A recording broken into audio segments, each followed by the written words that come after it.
ሰላም እንዴት ናችሁ? ደህና ናችሁ? ሰላማችሁ ይብዛልኝ።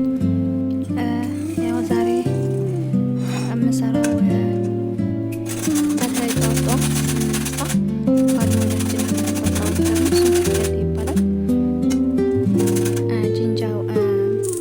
ዝንጅብልና ከርከዴ አንድ ላይ መጀመሪያ ዝንጅብሉን እናፈለዋለን።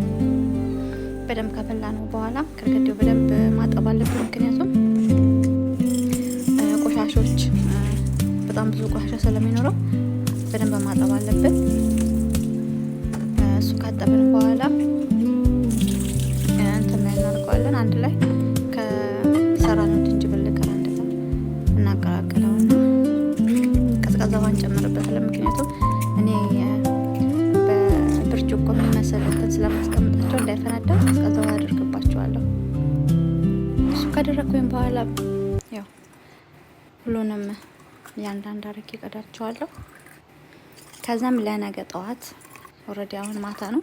ለነገ ጠዋት እንደዚህ አዘጋጅቼ አስቀምጣቸዋለሁ ማለት ነው። ነገ ጠዋት በባዶ ሆዴ እጠጣዋለሁ። ቢያንስ ለ5 ቀን ይሆነኛል። 5 ከሆነ 5 እንደ እንትን እንዳሰራራችን እና ያው ቡናዬ ደግሞ ያለ ቡና ደግሞ መንቀሳቀስ አልችልም። ቡናዬን አፈላሁኝ።